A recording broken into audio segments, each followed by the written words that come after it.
If you crave the tension of a cold gaze meeting a hidden fire, or the thrill of a man who owns the city realizing he doesn't own the woman in his own hallway, then you are in the right place. Roseline played the game of shadows perfectly, but Chul was the one who cast them.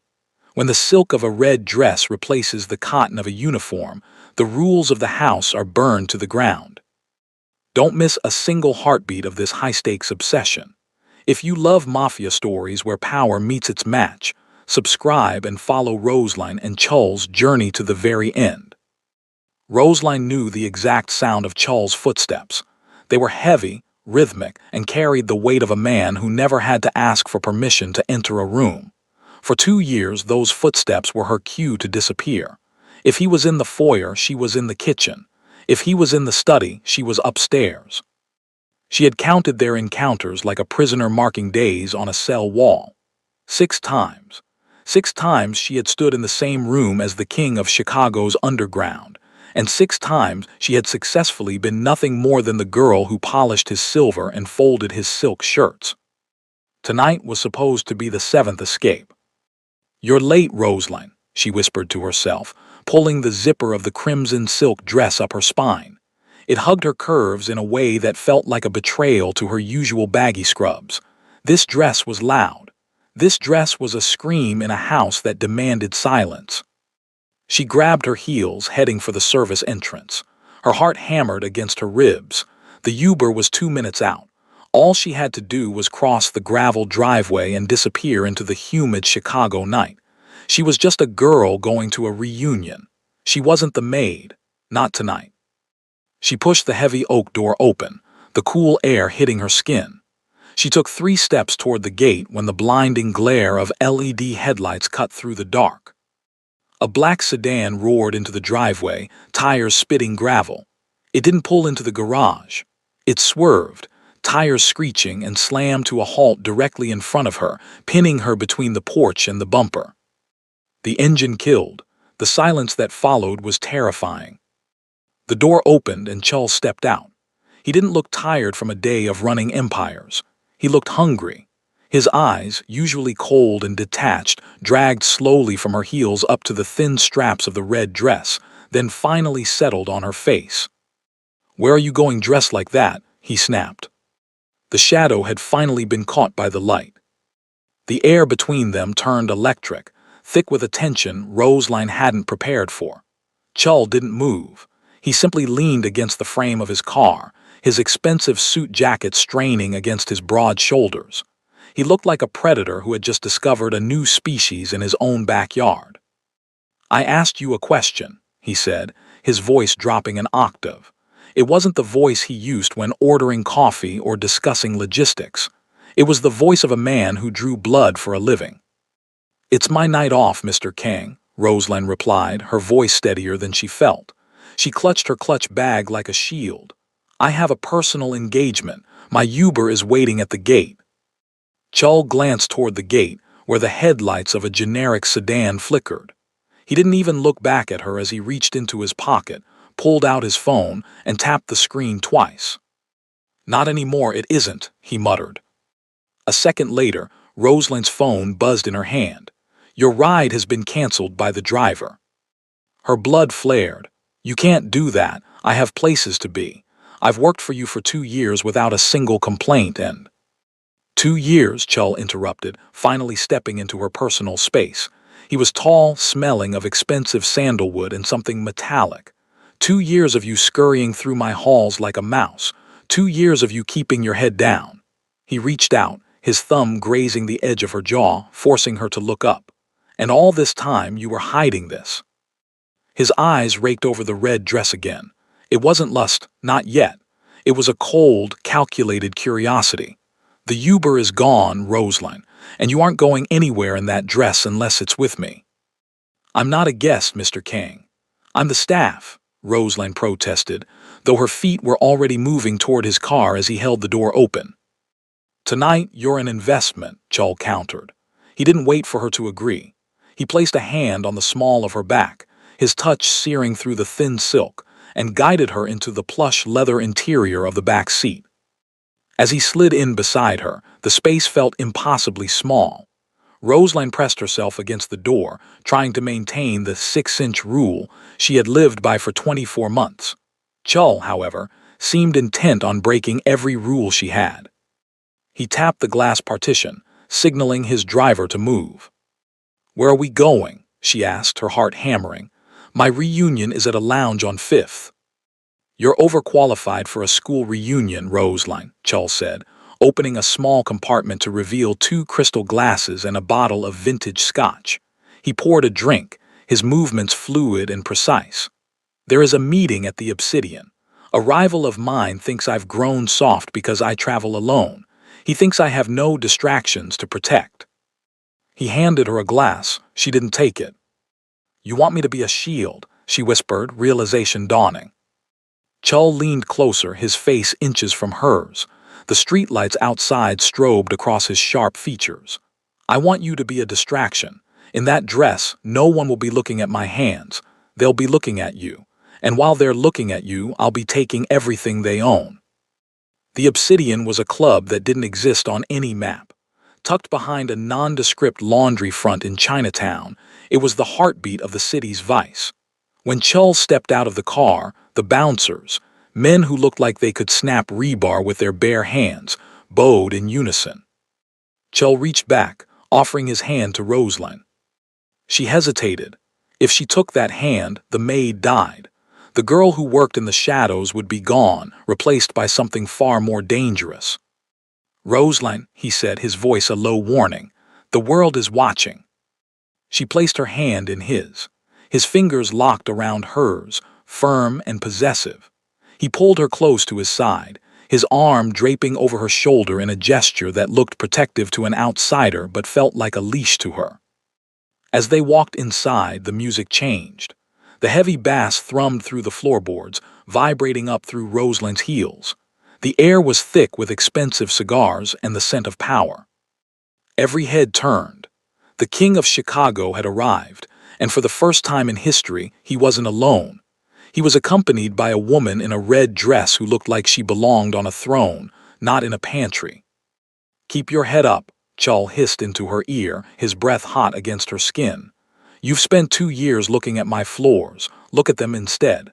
Let them see how much you despise them." "I don't despise them," she whispered back. "Then pretend," he commanded, "because tonight you're the most dangerous woman in this room." They were ushered to a private booth overlooking the dance floor, the high table. A man with silver hair and a scarred neck sat across from them, flanked by bodyguards. This was Tanaka, Chul's primary rival in the logistics trade. Tanaka's eyes immediately went to Roseline. He didn't even acknowledge Chul for a full 10 seconds. "I heard you were a monk, Kang. I didn't know you were hiding a goddess in your house." Chul sat down, pulling Roseline onto the seat beside him. He didn't let go of her hand. "I don't hide what is mine, Tanaka. I simply wait for the right moment to reveal it." The conversation turned to territories and percentages, a deadly game of chess played with words. Roseline sat perfectly still, her mind racing. She realized Chul was using her. Every time Tanaka's eyes drifted to her neckline or the slit in her dress, Chul pushed a harder bargain. But then Chul's hand moved. Under the table, away from Tanaka's sight, his hand settled on her thigh. It wasn't a casual touch. His fingers squeezed the silk, his thumb tracing slow, deliberate circles against her skin. It was an intimate, private claim in the middle of a war zone.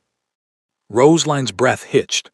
She looked at Chul, expecting to see a smirk, but his face was a mask of stone as he discussed millions of dollars in shipments. Only his hand betrayed him. Only his hand told her that he wasn't thinking about the money at all. He leaned in as if to whisper a secret strategy, but his lips brushed her earlobe. "You're doing perfectly," he breathed, "but your heart is beating too fast. Are you scared, Roseline, or is it something else?" The meeting ended with a tense handshake and a mountain of signed paperwork. Tanaka looked defeated, his eyes lingering on Roseline with a mixture of envy and resentment. Chul didn't give him a second more of his time. He stood, his hand sliding from Roseline's thigh to the small of her back, guiding her out of the VIP lounge. Once they hit the cool air of the alleyway, Rosalind pulled away, her chest heaving.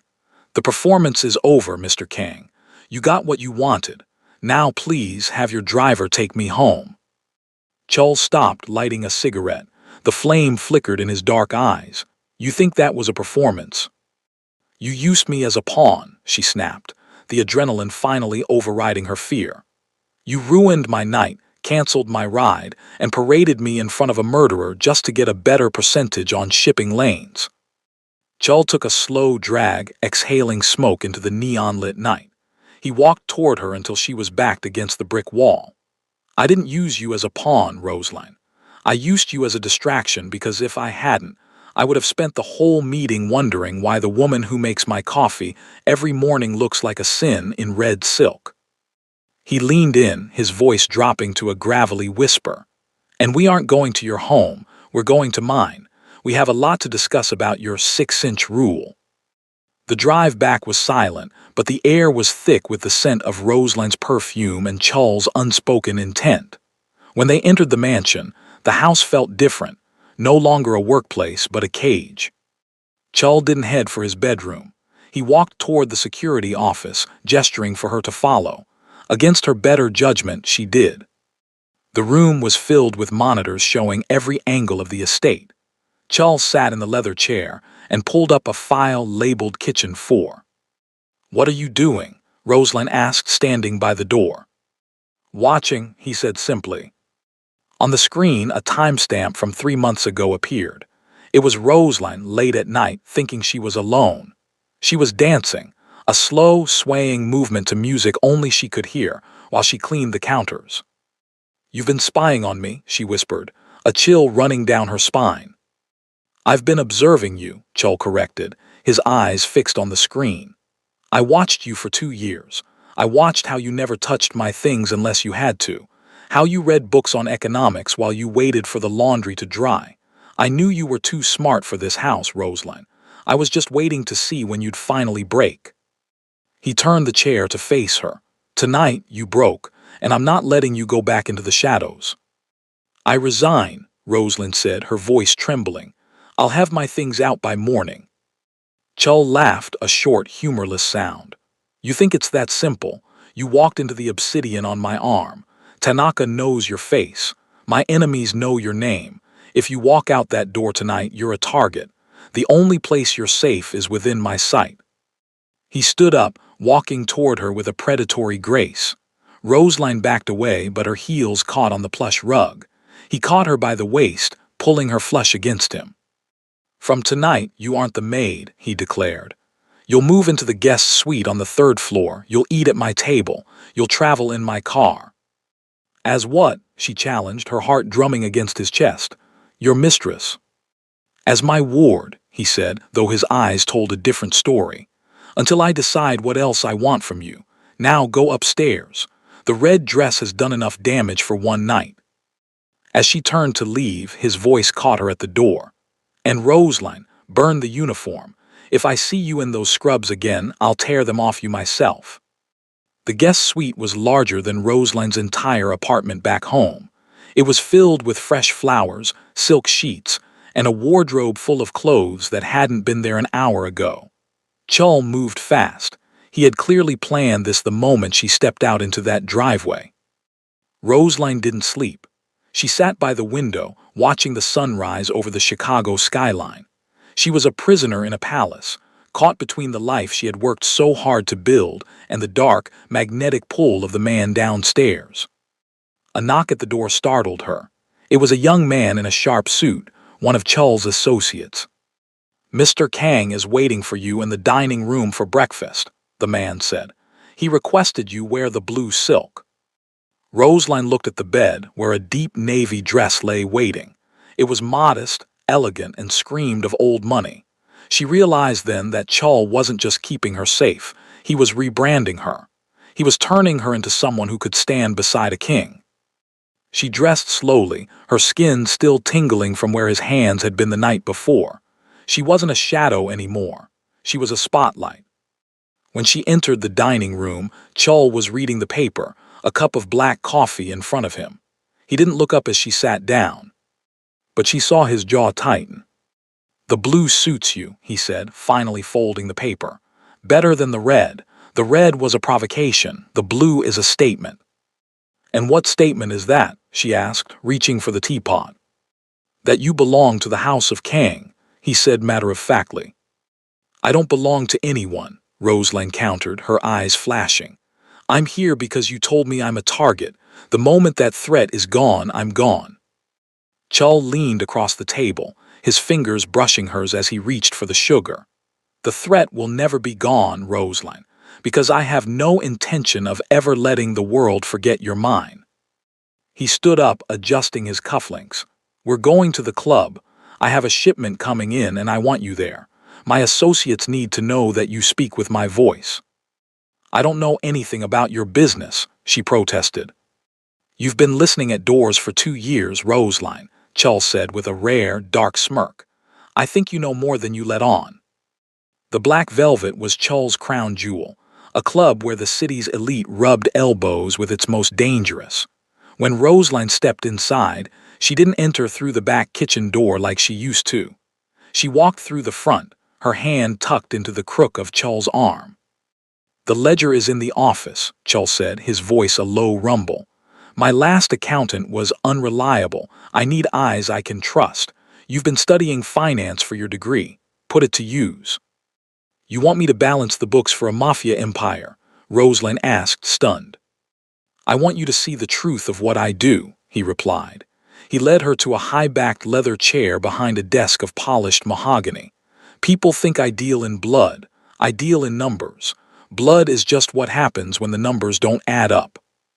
He leaned over her, his shadow enveloping her. For a moment she thought he would kiss her. Instead, he reached past her to open a drawer, his chest pressing against her shoulder. The heat of him was a distraction she couldn't calculate. For 4 hours, Rosalind lost herself in the spreadsheets. She was good with numbers. They were logical, unlike the man currently packing the balcony outside the office. Then she saw it. A series of small, ghost transactions filtered through a shell company she recognized from Chul's allies. "Mr. Kang," she called out. Chul was at her side in an instant. She pointed to the screen. "Someone isn't just stealing from you. They're using your roots to move something you haven't authorized. It's a bypass." Chul's eyes turned to ice as he read the data. The respect in his gaze was sharp enough to cut. "Tanaka," he hissed. "He's using my own docs to move his weight." He looked at Rosalind, a dark grin spreading across his face. 2 years of professional accountants missed that. You found it in an afternoon." He reached out, his hand cupping the back of her neck, pulling her forehead to his. "You're far more dangerous than I imagined, Rosalind." The victory was sweet, but the aftermath was heavy. Chul called his enforcers, his voice barking orders that Rosalind knew would end in violence elsewhere in the city. When he finished, the office felt silent and dangerously private. "You saved me millions tonight," Chul said, loosening his tie. He walked to the bar in the corner, pouring 2 glasses of amber liquid. "Ask for anything. Money, jewelry, a car. It's yours." Rosalind stood up, smoothing the blue silk dress. "I don't want your money, Chul. I want to know why you're really doing this. This isn't just about a red dress or a ledger." He set the glass down with a heavy thud. He crossed the room in 3 long strides, pinning her against the desk. "Because for 2 years, I sat in that house feeling nothing. And then I saw you in that driveway, looking like fire, and I realized I'd rather burn the whole city down than watch you walk away into someone else's life." His hand moved to her waist, pulling her closer until there wasn't an inch of air between them. "You don't even know me," Rosalind whispered, though her hands had found their way to his lapels. "I know the way you take your tea. I know you bite your lip when you're thinking. I know you've been saving every cent to leave me," Chul growled. He leaned down, his lips brushing against her neck, sending a shiver through her entire frame. "But you're not leaving. Not now. Not ever." The kiss was inevitable. It wasn't soft. It was a collision of 2 years of suppressed tension and hidden glances. It tasted of scotch and desperation. Rosalind felt the world tilting. She had spent so long trying to be invisible, but in Chul's arms she felt seen in a way that was terrifyingly beautiful. His hands were everywhere, mapping her curves, claiming the skin he had only ever watched through a screen. "Tell me to stop," he breathed against her mouth. "Tell me now, Roseline, or I'm never letting you go." She didn't tell him to stop. She pulled him closer. The office door was locked, the city lights shimmering through the floor-to-ceiling windows behind them. In the quiet of the inner sanctum, the king and the maid ceased to exist. There was only the sound of ragged breath and the rustle of silk hitting the floor. Chul treated her like something fragile, yet his touch was possessive, marking her as his in the dim light. As they lay together on the oversized leather sofa later, the neon signs of Chicago casting blue and red streaks across their tangled limbs, Roseline realized the truth. She had entered the house as an employee. She had stayed as a prisoner, but now she was the heartbeat of the empire. "Tanaka will strike back for what we found," Chul whispered into her hair, his arm draped over her like a heavy iron bar. "Let him," Roseline replied, her voice filled with a new, dark confidence. "He doesn't know who he's dealing with anymore." The sunlight in the guest suite felt different the next morning, harsher, more real. Roseline woke up to find a velvet box on her nightstand. Inside was a necklace of black diamonds, cold and heavy. There was no note, but she knew the language of the Kang Empire by now. "You are protected. You are mine." When she went downstairs, the house was buzzing. Men in tactical gear moved through the hallways she used to dust. Chul stood in the center of the foyer, a map of the Chicago docks spread across the table. He looked up as she approached, his eyes softening for a fraction of a second before returning to their usual steel. "The shipments we flagged. Tanaka moved them last night. He knows we're onto him." "Then we don't follow the shipments," Roseline said, stepping up to the table. The men around Chul shifted, uncertain of her presence, but a single look from Chul silenced them. She pointed to a small rail yard north of the docks. "He's using the old spur line. It's slower, but it bypasses your cameras." Chul looked at the map, then back at her. A slow, dangerous smile spread across his face. "Get the cars," he told his men, "and get Roseline a vest." The rail yard was a skeletal maze of rusted iron and fog. Roseline sat in the armored SUV, her heart thumping against the heavy Kevlar vest Chul had insisted she wear. Through the tinted glass, she watched the ballet of violence. Chul didn't lead from the back. He was the first through the door of the warehouse, a shadow with a muzzle flash. For the first time, Roseline saw the boss in full effect. He was efficient, terrifying, and utterly focused. But every few minutes he would glance back toward the car, checking the perimeter around her. The sound of gunfire ceased, replaced by the low groan of heavy doors being forced open.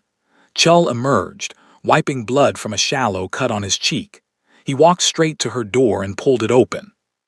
"It's done," he said, his breath hitching. He was moving more than just weight. He was moving names, clients, people who belonged to me. He reached in, his hand trembling slightly as he touched her cheek. "I need you to look at the files we recovered. I need your mind, Roseline." Back at the mansion, the adrenaline hadn't faded. It had curdled into a desperate, frantic energy. Chul slammed the door to his study, locking it before Roseline could even speak. "You shouldn't have been there," he growled, pulling her into his space. "If a single bullet had found that car." "But it didn't," she countered, her hands gripping his shoulders.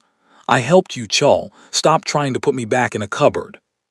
The argument died as he crushed his lips to hers.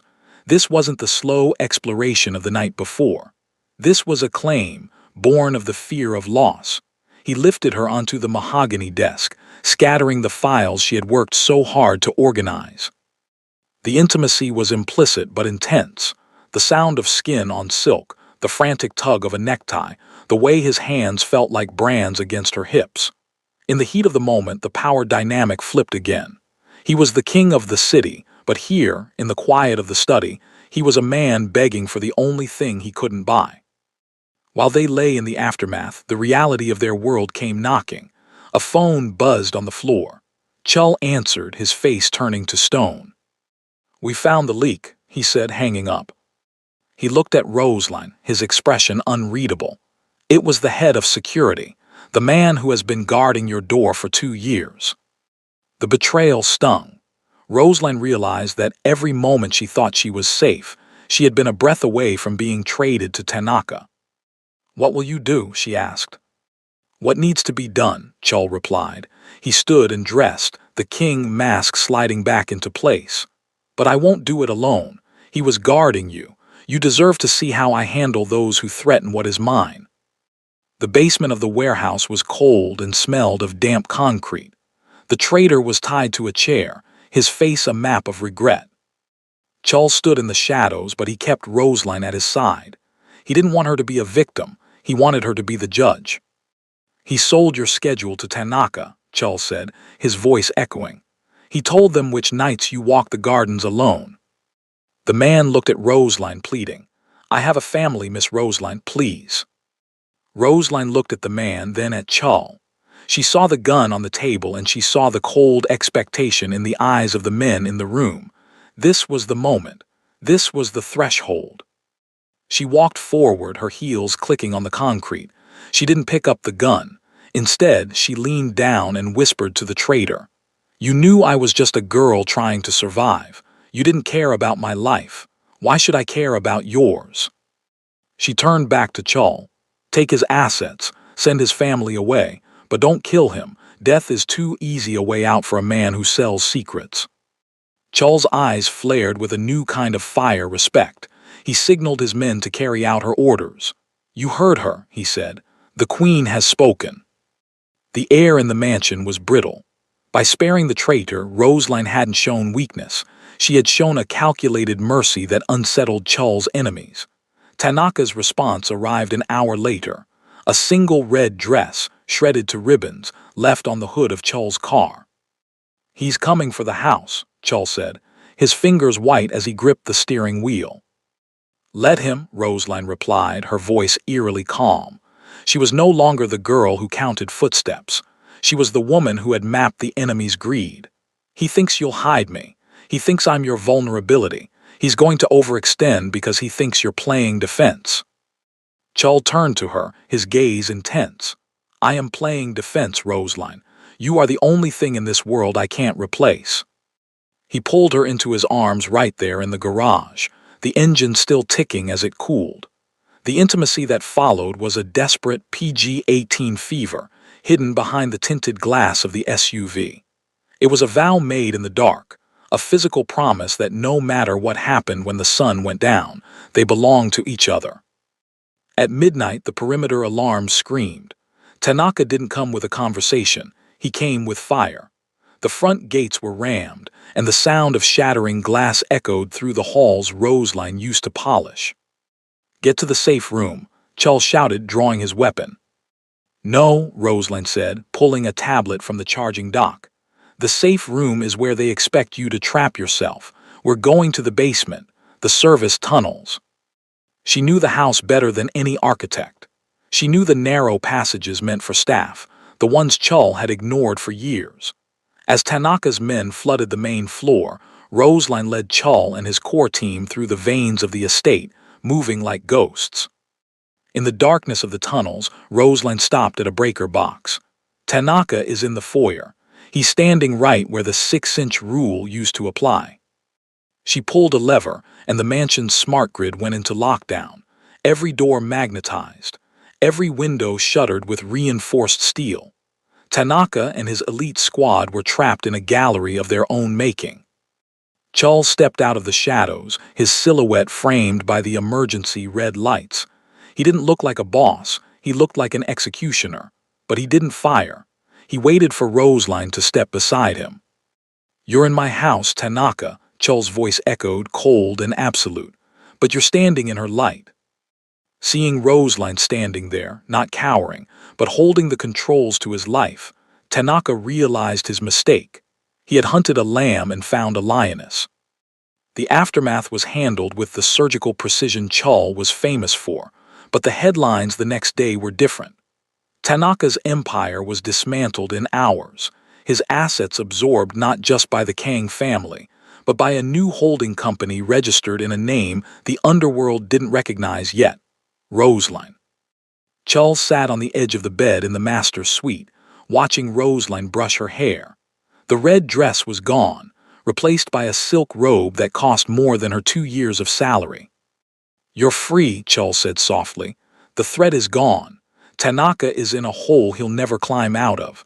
You have enough money in your account to go anywhere, finish your degree, leave the blood behind." Roseline stopped brushing. She turned to him, the moonlight catching the black diamonds around her neck. "Is that what you want, for me to leave?" Chul was silent for a long moment. "I want you to be safe."